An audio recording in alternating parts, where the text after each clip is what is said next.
Dreamweaver, Chapter 20, Eva's Lost Memory. Her old house was still here. They had abandoned it shortly after the ashes, and it was still standing just as she had remembered, before the fall cleared of dust and dirt. It looked as if someone was living inside, taking care of the place. Her hand reached for the doorknob hesitantly, afraid of what she won't find, afraid of what she would find. The doorknob was cold, but she didn't let go. She turned, and the door opened. The smell of chocolate chip cookies filled the air. Inside thinned her salivary glands into a frenzy. She knew what to expect: the soft, warm dough melting in her mouth, and the dark, slightly bitter chocolate chips oozing and sticking to her teeth and gums. She rubbed her eyes, certain it was the dancing of light that created the mirage. The woman spoke, declaring her presence and dispelling all disbelief of her impossible existence. "Elfie," she called, and the brightest smile stretched across her face. Eva froze, tears running profusely down her cheeks. "Mom?" The woman smiled, pinching her brows in mock annoyance. "Yes, silly." She said the words as if everything was normal, as if the world hadn't gone to hell, as if she weren't dead. But there she was, flesh and blood. Age had filled her body with more fat, rounding out her stomach and hips, and flattening out her face, but the woman was still pretty and effused maternal kindness. She took off her apron and folded it into a small square, just as how she had always done it. There was a concerned look in her eyes as she approached Eva. "What's wrong?" she asked and reached out to embrace her child. Eva gently pushed her away. "You know what's wrong. You're dead. Dead."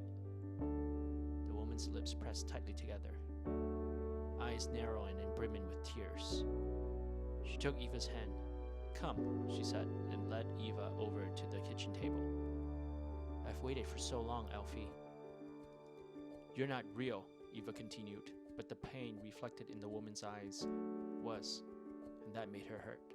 The woman raised a hand to Eva's forehead, brushing away the few loose strands of hair from Eva's face, and reached under Eva's chin, giving it a slight lift and tug before letting go.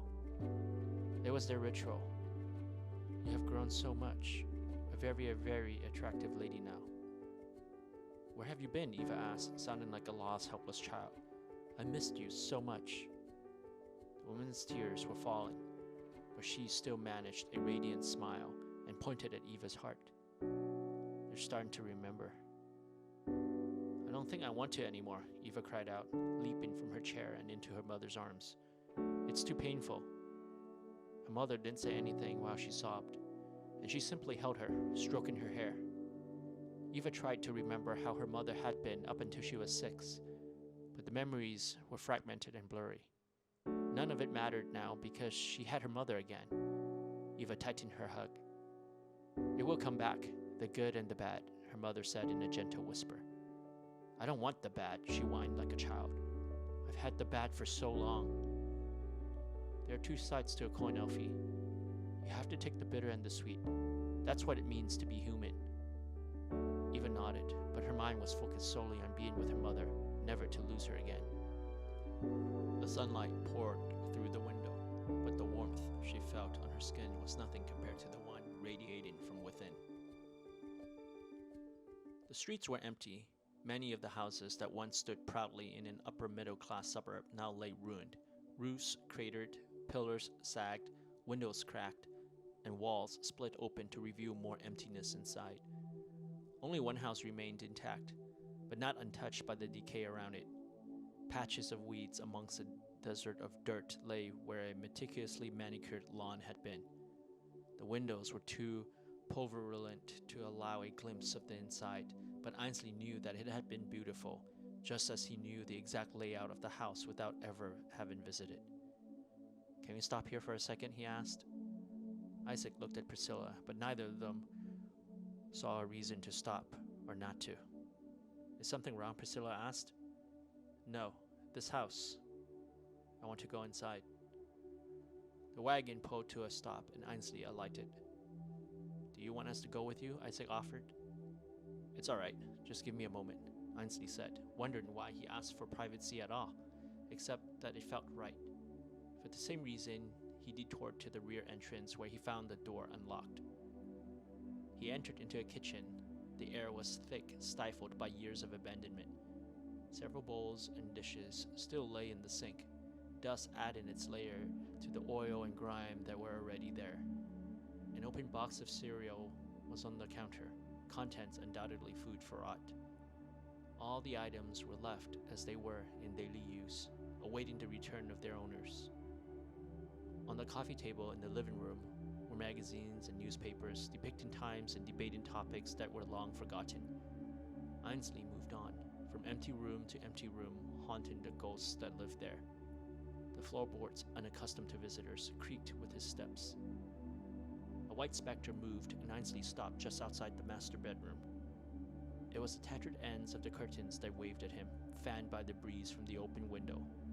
His eyes swiftly moved to the bed where a woman lay, the frayed remnants of her dress melding with her skeletal frame like second skin. She was not completely supined, but rested on a set of pillows with her head and upper back flushed against the headboard. She was also waiting. For me, Ainsley thought. He had never wanted to look within at all the memories and dreams that flooded his mind. He kept it safe, but distant and apart from the rest of him. This bit of memory, of pain, belonged to someone else. If he wanted to, he could push it aside and bury it deep within where it should remain. But he didn't want to. It was important to him to be here. He touched her hand, and in a breath, he breathed in the woman's final moments. Alone, frightened, worried. Yet there was something else, something that was whispered to him through the draft that drifted into the room. Love. The woman missed her family, was afraid for their safety, and felt unease and sadness for departing, for leaving them. Those were the reasons for her tears that had long since dried, and this was the reason for her to beckon him forth. Ainsley knew what he had to do. He closed his eyes in intense meditation. The instant he opened them anew, an arc of flames rushed forth, igniting the wooden floor, the tapestries, the bed, and the woman. Ainsley gasped. He was breathing hard from the exertion, and Eva, strapped to his back, felt like 1,000,000 pounds all of a sudden.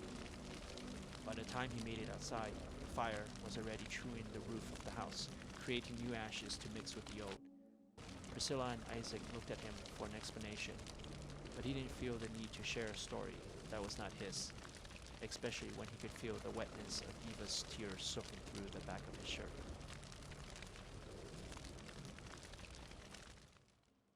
Thanks for staying and listening until the end. Let me know what you think of the story so far in the comment section below. Don't forget to like and subscribe to get alerts on new chapters. Also, if so inclined, you can buy me coffee or preferably boba on Ko-fi. Link in the description below. Thanks for tuning in and see you next week.